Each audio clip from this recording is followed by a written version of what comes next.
impacting lives, building leaders all around the world. Let us keep our dreams alive, 'cause tomorrow's gonna be a better day.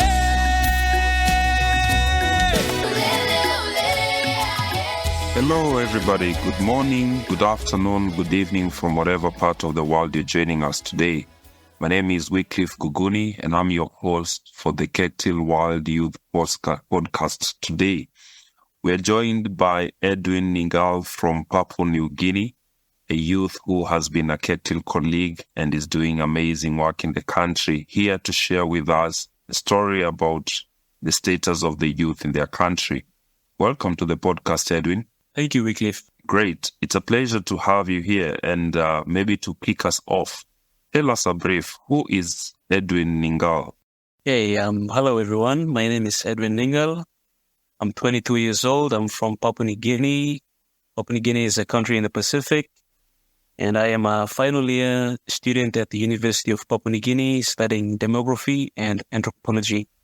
And among other things, I am also an entrepreneur who has just registered his business and is currently operating. Thank you. That is all for me in a nutshell. Brilliant. Pleasure to have you here again and to learn about what you're doing in your beautiful country. So perhaps to kick us off, you've mentioned that you're a Kectil colleague. I'm curious to find out, how did you end up becoming part of the Kectil family? Okay, so earlier this year, I developed an interest to contribute back to my community. So I was constantly searching on LinkedIn for youth opportunities, and then Kectil popped up. So out of curiosity and interest, I applied. And fortunately, I was lucky to be part of the program and to be selected as a Kectil colleague for 2023. So after having done the assignments and also having attended the Youth Leadership Summit in Atlanta, that has been extraordinary for me so far, and it's been an experience that has taught me a lot, and also connected me with a lot of youths, similar youths with the same passion that I have. So yes, we share a lot in common, and I look forward to continually learning from them as well.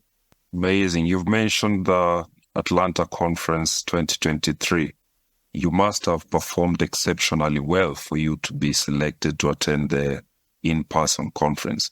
What was your experience when you traveled to Atlanta meeting other youth from different parts of the world? Could you share a brief about your learnings and your takeaways from the conference? So this experience has been amazing in every way. And to be my first time to also travel overseas to the United States is something else entirely.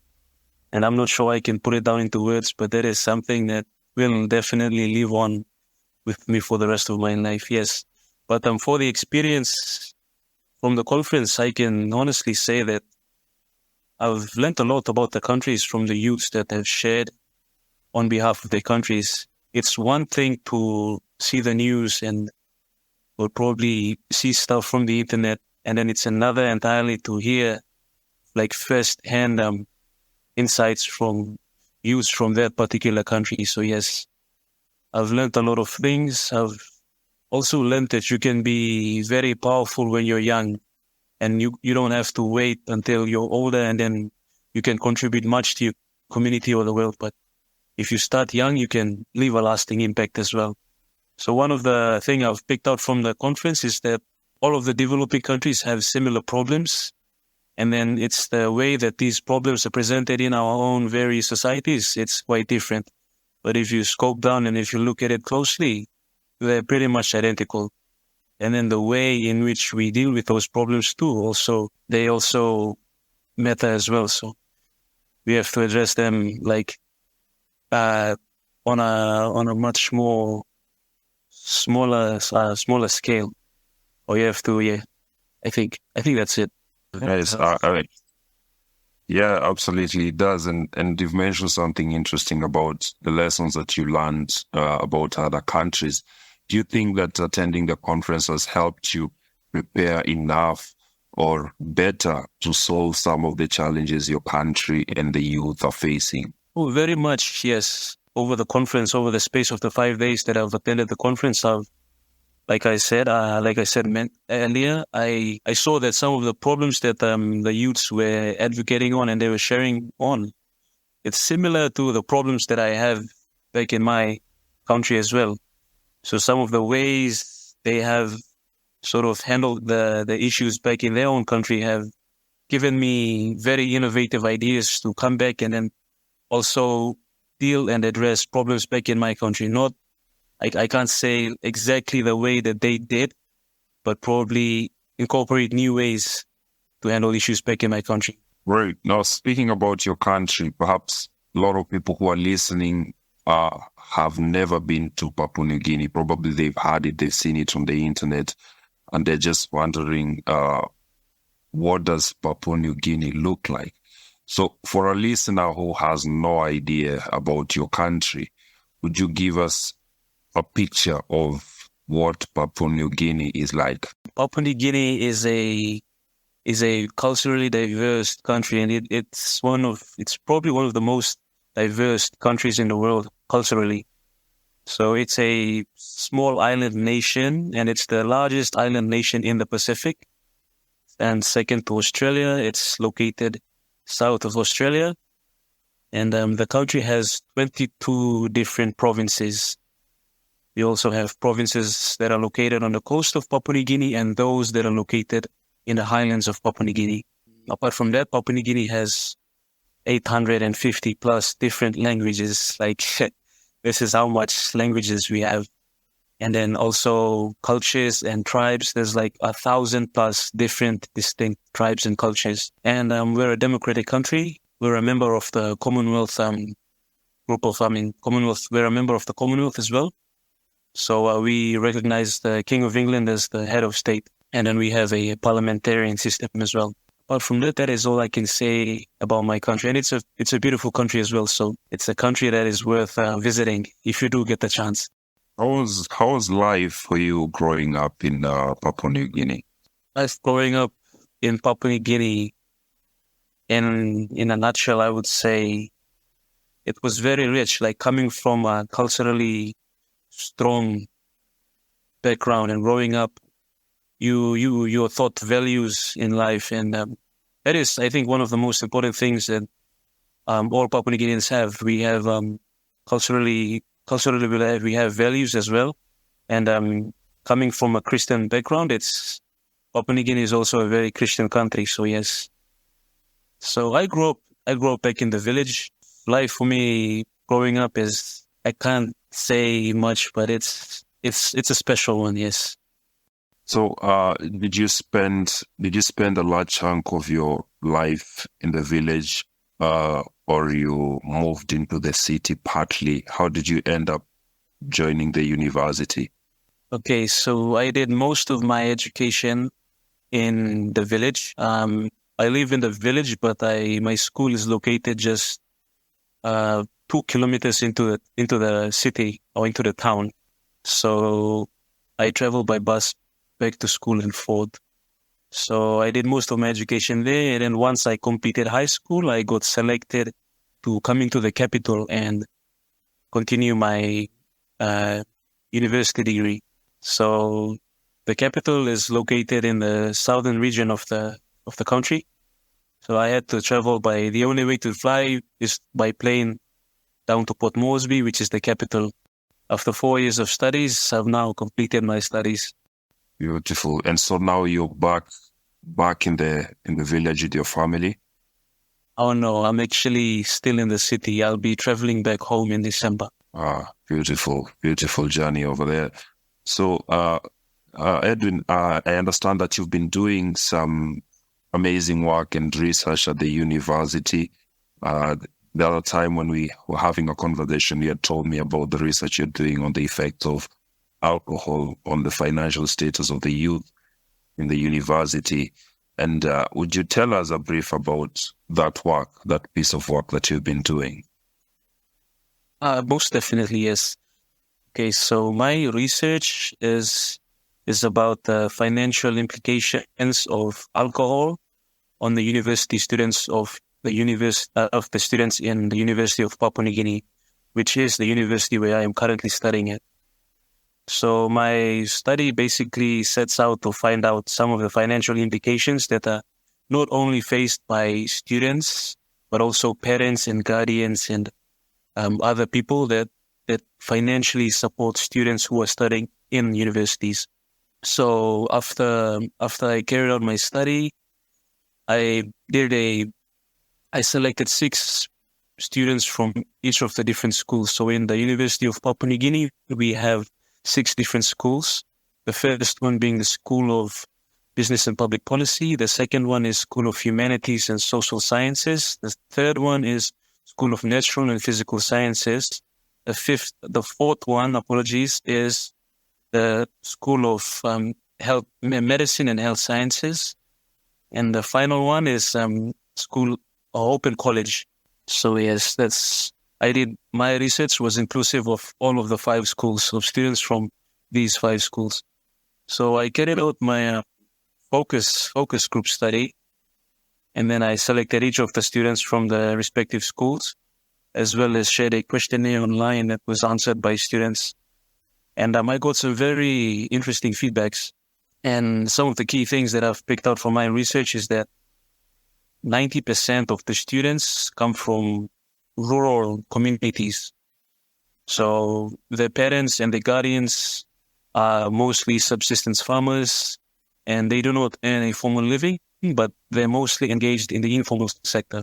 Another interesting thing as well is that most of the students, they get their financial support from their parents and their guardians, who are, again, the ones that are engaged in the informal sector. These are 2 of the most interesting things that I've picked out as well. That's a very interesting finding, especially the 90% coming from rural areas. And I came across very shocking or very sudden statistics that 1 in every 3 children complete their basic education. Why is there such a low literacy level rate in Papua New Guinea? One of the main reasons for this is tuition fees. So the government doesn't subsidize tuition fees for university students. The only form of subsidization that comes in is through what we have here is known as hackers and AES. This is for the students of excellence who have performed and earned a GPA or a grade point average of 3.5 and above. So for other ordinary students, for students who cannot meet that quota, they fall in the self-sponsor category. So for the self-sponsor category, you'll have to sponsor or you have to pay your own tuition fees. So given the fact that most of the sponsors and the guardians come from the village and they can't meet the financial requirements of the university, we usually have students not applying to universities because they don't want to overburden the parents and the guardians. That's one. Another reason is that most of the students, they can't meet the required GPA to earn a sponsorship from the government. So they're left out. They cannot meet the requirements. So the only form of subsidization that comes in is through in high schools. We also have the government that comes in to subsidize the fees, but that's only for a certain percentage, but not the entire fees. So I can say that to summarize, I would just say that students are less inclined to apply to universities because they know that their parents and their guardians and their sponsors cannot meet the financial requirements for them to be admitted to a university. That's so sad here. And what kind of interventions or what kind of policies or what kind of ideas are coming up to address this kind of a problem to help more young people be able to access education? For this one, I couldn't say much because this has been an ongoing problem. And over the years, the government has made certain efforts and to get more people educated, to get more young people educated. And in terms of their effort, the government has subsidized a free education policy for secondary school students. So for students in the primary level to come into secondary, it's free education, or that was free education back in 2020. Apologies, not 2020, back in 2016, 17, and 18. That was the years where I was doing secondary education. So the Prime Minister at that time, he subsidized the education for secondary students. But ever since we got independence, the country got independence, and till today, there's not been any form of subsidization of the tuition fees from the government. But what we do have in universities is that we have our own elected representatives from our own provinces and districts that give in fees to help financial fees to support students who are from their district or from their own province. So these fees, they come in the form of DSIP funds. I'm curious to find out what happens to the young people who perhaps do not get a chance to join university. What happens to them? So for most young people, as soon as they graduate high school, given the factors that I've stated earlier, most of them, they apply to colleges. So for colleges, the fees are less expensive, and you only study for like 2 to 3 years, and then you graduate. And as soon as you graduate, you go straight into the workforce.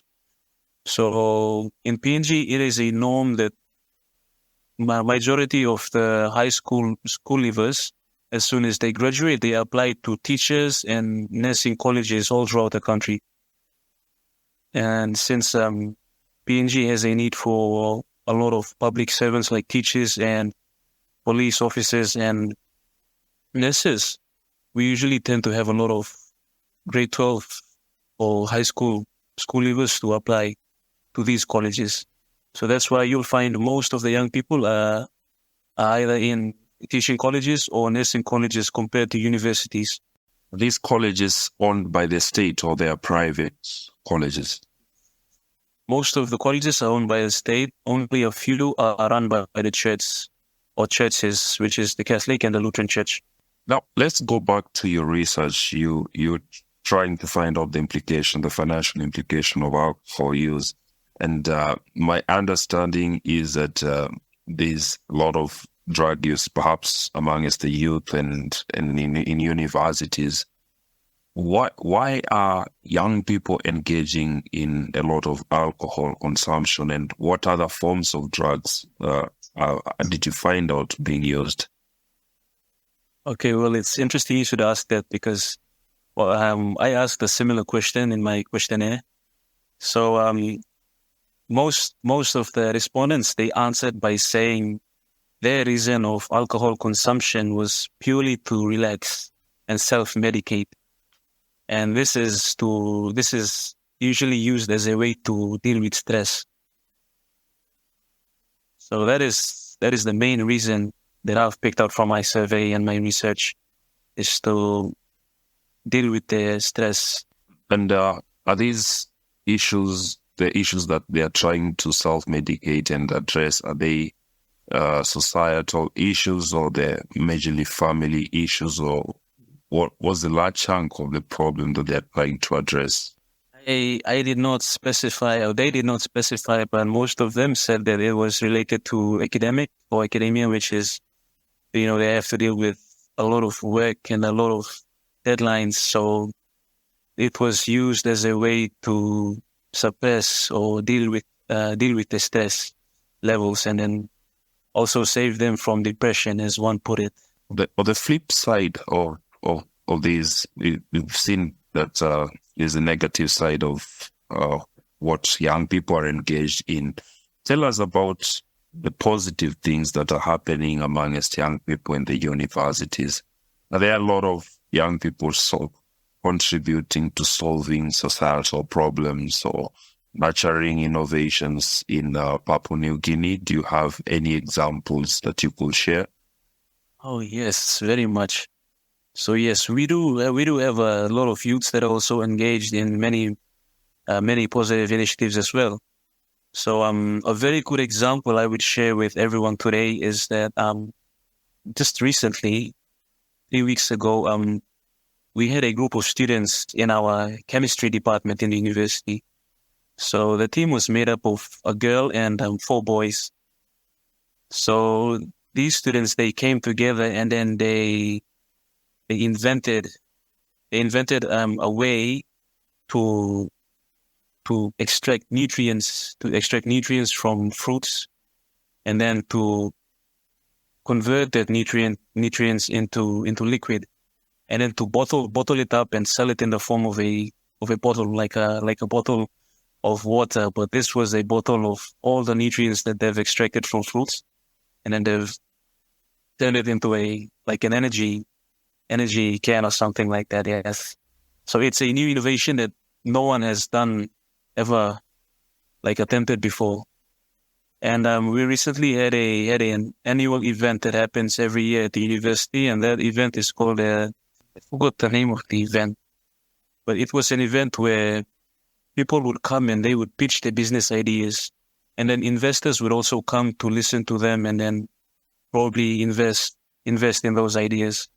So this group of chemistry students, they won that competition with their idea. So the name of the idea was nutrient wave. I'll have to confirm, but it was called wave. Wave something. Yes, could be new wave. Yeah, that's very, very beautiful. You could confirm, and we could put it in the comment section for our audience to get to see. Now, this is a very brilliant initiative helping solve the problem of nutrition in Papua New Guinea. I understand that Papua New Guinea is a highly fertile country. Are there a lot of people participating in agriculture and food production? And what are the main economic activities other than a business that people in Papua New Guinea engage in? Okay, so most of the people, like I've mentioned before, there's 80 to 85% of the current population, they're engaged in the agricultural sector. So this is purely because of the reason that 97% of all the land in Papua New Guinea is customary owned. Only 3% of the land is owned by the state. So as you can gather here is that a majority of the population, they farm their land. So they farm their land and then they sell their produce and they get income to support themselves and their families as well. So in terms of revenue at a national level, the Papua New Guinea has a lot of mineral resources as well. So you talk about oil, gas, copper, and all that. We have an abundance of resources, and yes, agriculture is also one of those big sectors as well that contributes to the revenue of the country. We also have cash crops, cocoa and coconuts, and yes, as well as coffee. So in the highlands, coffee is a dominant cash crop that you will find everywhere up in the highlands, and also in some places in the coast as well. So I've read a report from the UNFPA that youth under the age of 25 make up 60% of the population in PNG. How actively are the youth involved in the economic activities or in participating in the economy of the country? The youths are very much involved in the economic. They're very participatory in the economic sector.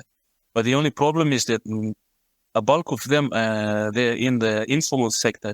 So you cannot practically measure how much youths are contributing to the economy. But we do know that a lot of youths are participating economically in the informal sector.